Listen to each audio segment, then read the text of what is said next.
Hello and welcome to the Sunday Guardian show by Joyeeta Basu. Viewers, as you know, a lot has been happening on the India-Pakistan front as well as on the India-US front. I mean, given that after the Pahalgaon attack, India decided after 2 weeks, India took action, Operation Sindoor, which has been a roaring success. But it's a different matter that the Pakistanis have been spreading all sorts of canard and propaganda. But anyway, everything is gradually coming apart, and the world is getting to know what India has achieved in that particular attack. In the meanwhile, very surprisingly, Donald Trump has popped up from somewhere and has started talking about how he is the one who brokered the ceasefire between India and Pakistan. Now, this was sternly denied by India that no, nothing like that happened. Then Donald Trump has been going around talking about Indians basically equating India with Pakistan, hyphenating them completely, saying, oh, they are two great nations. I told them, if you do not have a ceasefire, no trade with you too, and I will help them sort out the Kashmir problem, which has gone on this time, he said, 1,000 years.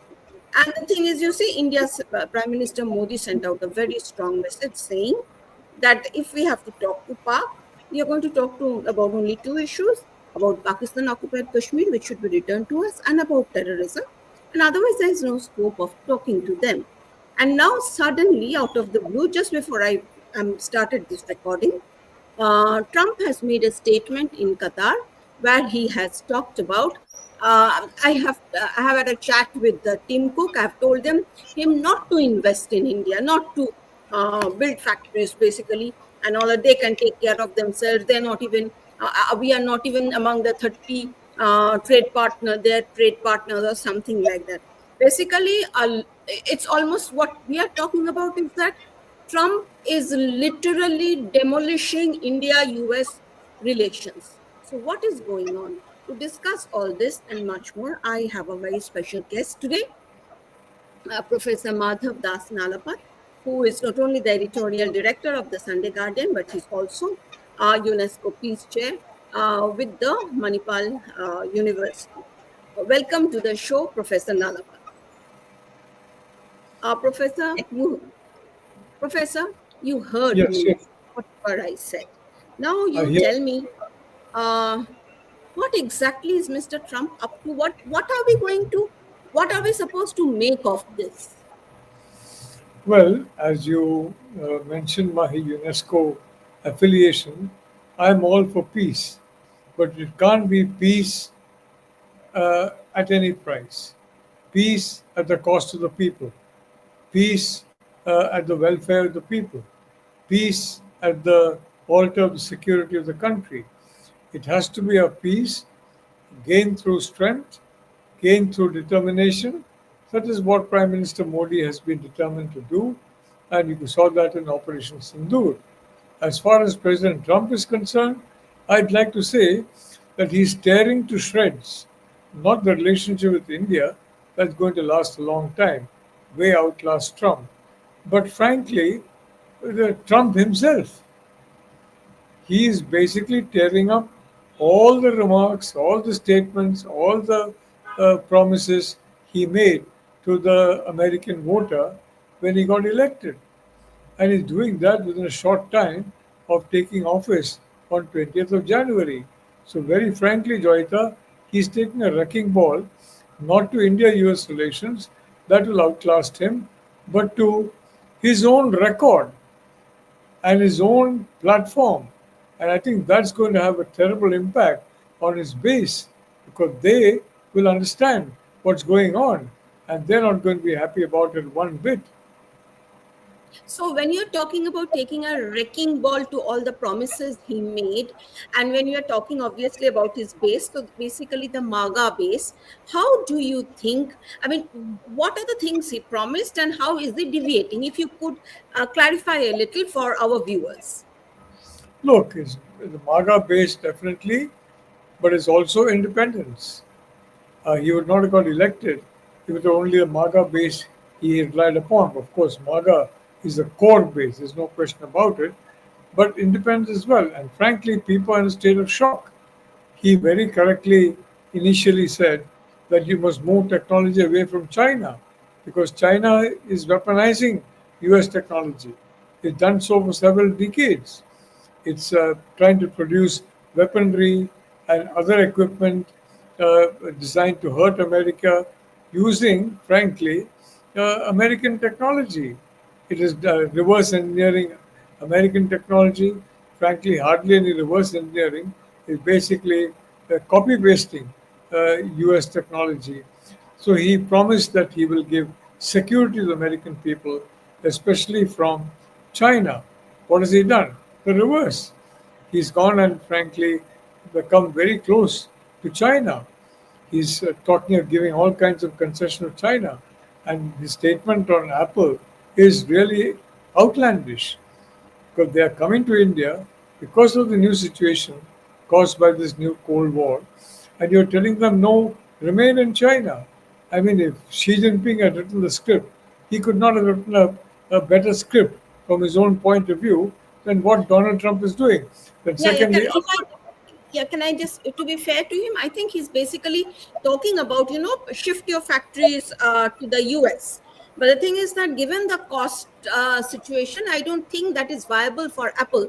So yes, you are right that way, that, if you are trying to push Tim Cook away from India, the only place he has left to go to or stay in is China.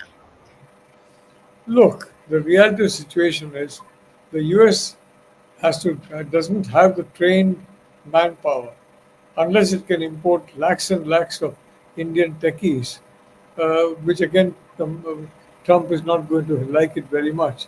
The only option is to make in India. It's a much better option than make in China, because making in India doesn't harm your security. Make in China directly harms it. So one can be, there are certain things you can't compress. For example, let's say a human life. You can't compress it. There are certain diseases, I think one of them is called progeria, in which you age very quickly, but that's not compressing. That's basically, deteriorating. And you cannot compress certain things quickly. And you need a certain amount of trained manpower, skilled human power. I'd like to say women are as important as men in this field, perhaps more. But, I think Trump is living in a world of his own. And I'm surprised to see that world is now in alignment with China and more also in alignment with Al Qaeda and ISIS, if I may say so. I mean, Yeah, Al Dulan. exactly. Yeah, if I can ask that question, please. That is exactly my question in terms of, the sudden outreach to first of, okay, the Qatar part is always there, and it is well known that Qatar is one of the biggest sponsors of Wahhabi terrorism in the world, number one. And then this Syria outreach that we are witnessing. He is also apparently talking to Hamas. He's also talking to Iran. What exactly is he trying to do? And if you're talking about betraying the MAGA, his MAGA base and American people, also forget about us. The thing is that I think this is one of the biggest betrayal for them, and also betrayal of, if you ask me, the Jewish people, betrayal of Israel. Well, as far as Israel is concerned, I don't believe Netanyahu can be very happy at what is happening to Trump vis-a-vis Israel and the influence of Qatar. The Al Thani family is a very accomplished family, highly educated. I think they're making a mistake.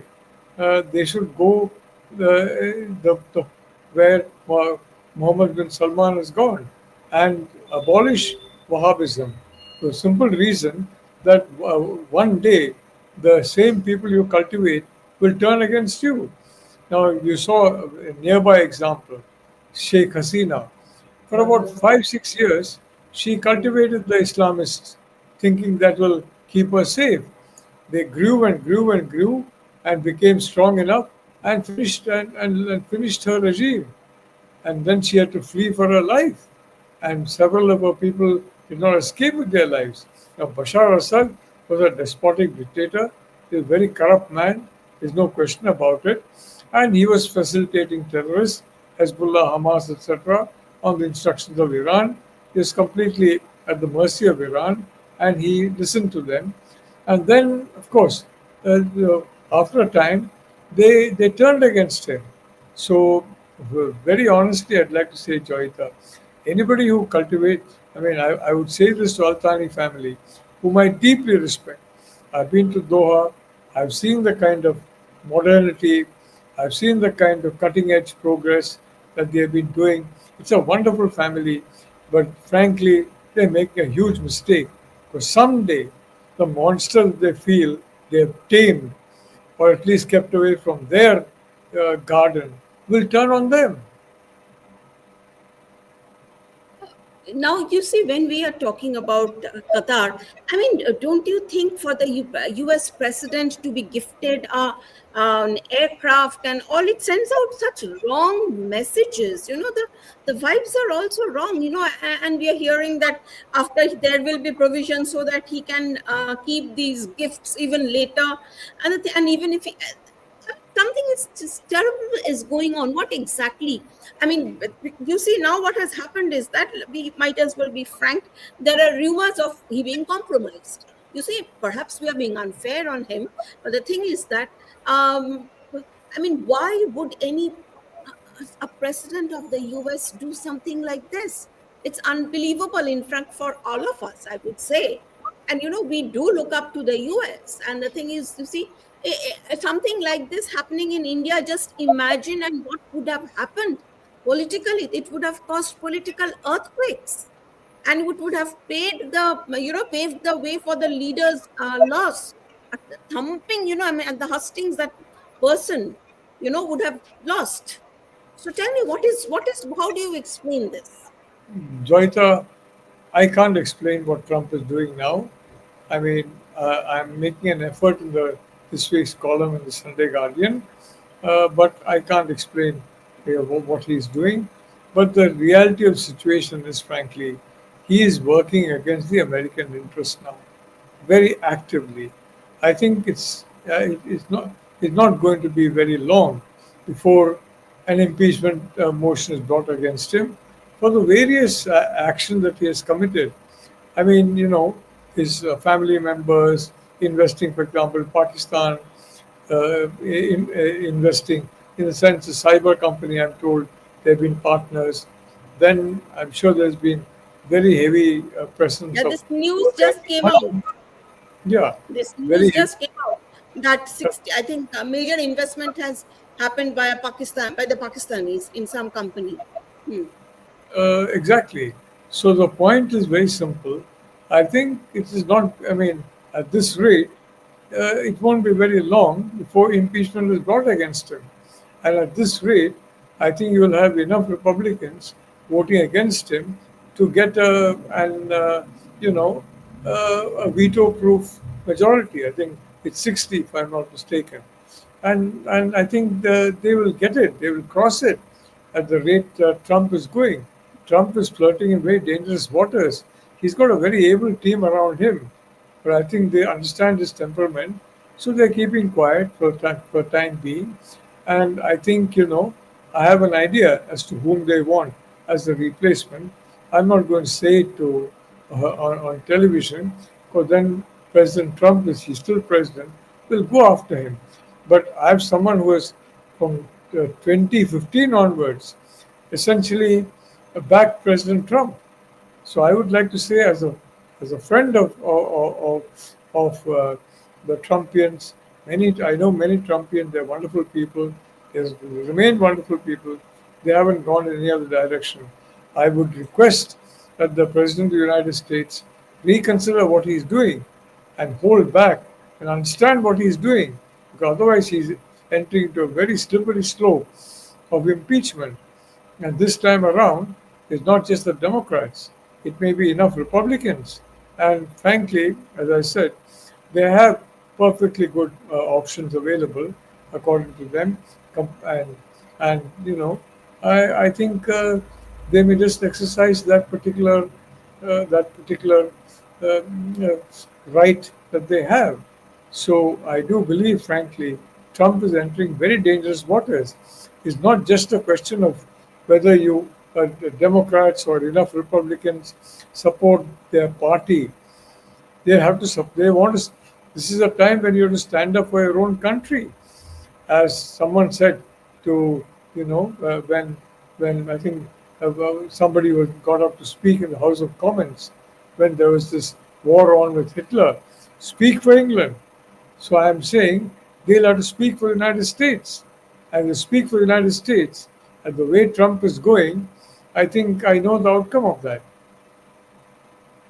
Okay, now you see, and this is so disappointing for us Indians also, because you see, Indians in general in this country, unlike I would say most people in Europe and all, we were actually hopeful of a Trump presidency, because we thought after the kind of things went awry towards the end of Biden's administration, when it seems that Biden had lost control of whatever was, whatever was going on in his administration. And after that we thought, our relations will be kind of back on track. But to suddenly have Mr. Trump to come in and not even understand the basics of what India's position is, then to equate India with Pakistan, not only a terror state which has an economy the size of, I think, one of our medium sized states, and not only to equate that and then to lecture us and all, I mean, it has been all so disappointing for all of us. And you are talking about Pakistan, which is basically, everyone knows it's sponsoring terror. Suddenly you are talking about, how the greatness of the Pakistani people and trade with Pakistan. What trade does Pakistan have? What trade? As I said, it is the size of a medium sized state of, its economy is the size of a medium sized state. Just today, I think day before yesterday, two states have overtaken Pakistani economy. So you see, I mean, what is this about this false equivalence? Is it just a lack of awareness or something else? What is going on? Look, I wish I knew. I promise you I would tell you if I knew. But the reality is, this is not just bad for India, bad for all those countries that are confronting expansionism. It's the worst for the United States. The worst effect is going to be on the United States itself. And I think slowly, that is when you're watching television, even friendly channels now are being forced to report all kinds of things. And I think it's sinking into the minds of the American people as to what exactly is going on. And they can't figure it out. After a time, they'll probably realize that this course is set, and then they will have to wait for a remedy. And the United States is a strong, vigorous democracy, as is India. So there are constitutional remedies for this, but and one of the remedies would be impeachment. I don't want Donald Trump to be impeached second time around. I don't want any trouble to come to him. I want him to have a successful 4 year term as president. Therefore, I do believe that somehow, maybe his family, but maybe somebody else, should persuade him to reconsider all this and to return to the to whatever his planks were, his campaign planks were before the election and immediately after the election. I don't know what changed in between, but it's not a healthy change for Trump. It's not a healthy change for America. It's not a healthy change for the rest of the world. So, you see, specifically when it comes to India US relations, now when we are talking about a security partnership, a strategic partnership, which India and US have been building over the years now, and it is a very strong one. Now, which way are things headed? Number one, in that area, because a lot of cooperation takes place at the level of the armed forces of the respective countries, so many other things. And apart from that, you see, there's intelligence sharing and all. We have signed those foundational agreements. It is not just about trade. There are this aspect also, which is, we were told, or at least we used to think, that defense and security is an area where India US relations are among the strongest. And then also, what happens in this cooperation? Number two, when the president of the US seems to be against you. Number two is that, what happens about weapons, etc., and platforms, defense material purchased from the US?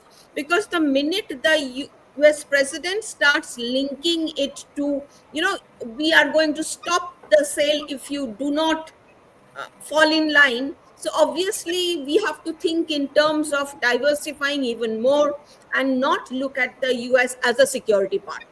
Is that the case? How do we navigate these waters for the time? Or I mean, given that he's there, I mean, we have to work according to the, he's there for 4 years. How do we navigate these waters? Look, Joyita, quite frankly, a security partnership, mutual security partnership, is essential. A Quad can be that kind of an alliance. There's only one country that has not got a mutual security pact with the other three countries, and that's India. I think that needs to change. Um, Possibly, I mean, with Trump there, or the next president, hopefully after 4 years. But definitely, we also need to change our posture a little bit, and I'm very sure that's going to happen for a simple reason: the prime minister is very alive to the realities of the day. You saw the response in Operation Sindoor was very different from earlier responses because he adjusts to situation prevailing at that point in time. So at this point in time, we and need a mutual security pact with our Quad partners in the first instance, and with the Quad Plus in the broader context. So I'd like to say, Joyita, I expect that that will take place. But again, I'd like to say, I mean, it is incomprehensible as to what we are seeing in front of us. Incomprehensible.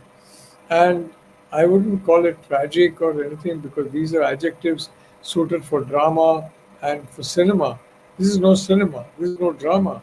This is real life.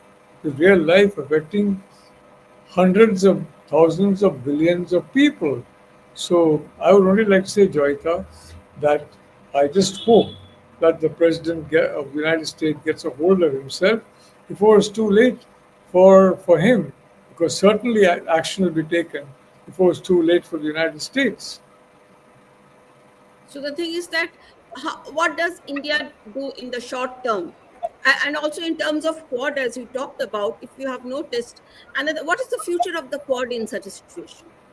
Or all the Look, alliances that India is part of, along with, let's say, I2U2, what happens to IMEC?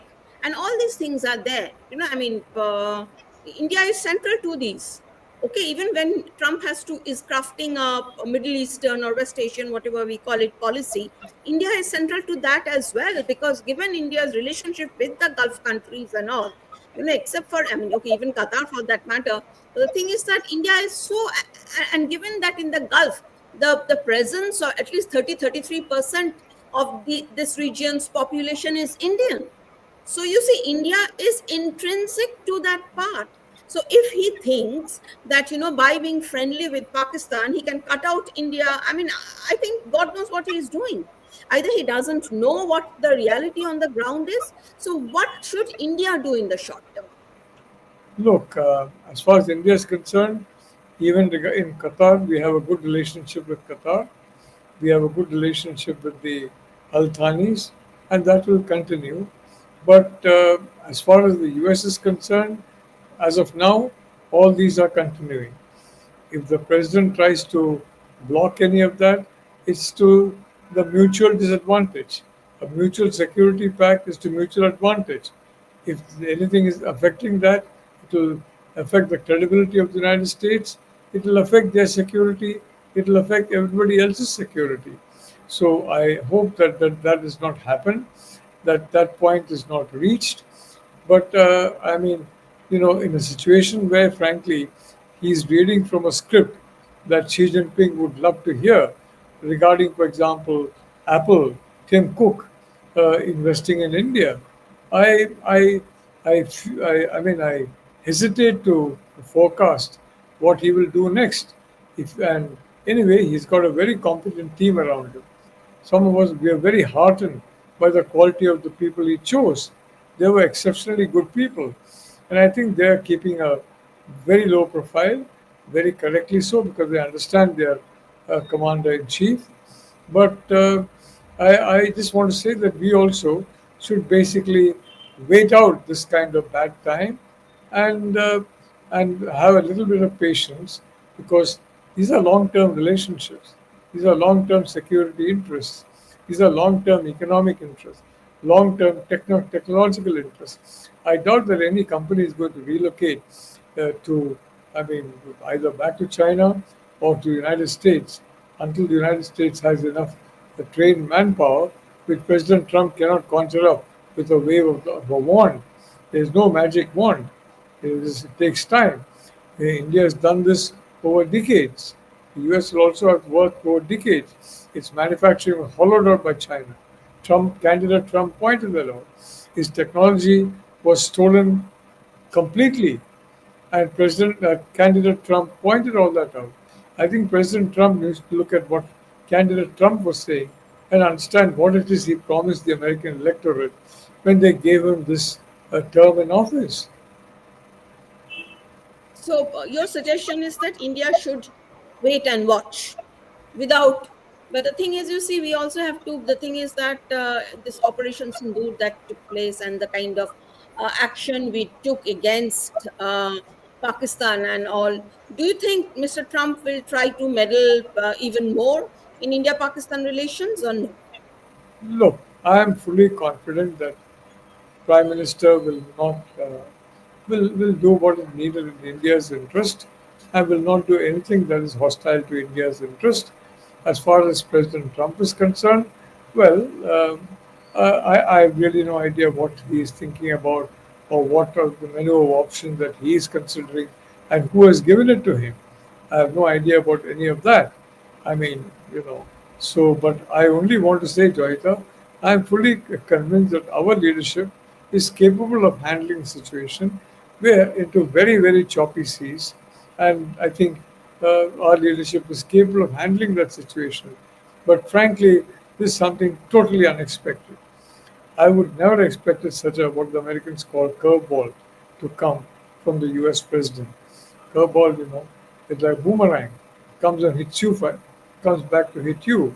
So I never expected that the U.S. president would do that, and frankly, I am confident that the U.S. people, the U.S. voters, and the U.S. House of Representatives, the U.S. Senate, there are people of one thing they are overwhelmingly very patriotic, and they know what's Exactly. going on.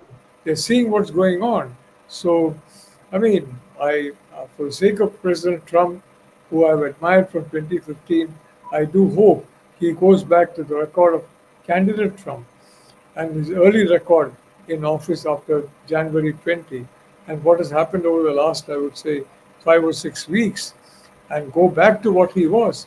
But he was on a very steady, very good path towards making America safe and making the world safe, frankly. And now it's a very much a different path, and it's not in his interest at all, as I said before. Yeah, that was very, very, very enlightening. So, as you said, if Mr. Trump continues like this, it is going against America's interests. And of course, these people will have to, I mean, sooner or later, people will realize this. Thank you, Professor, for being on the show. And thank you, viewers, for watching. Until the next time.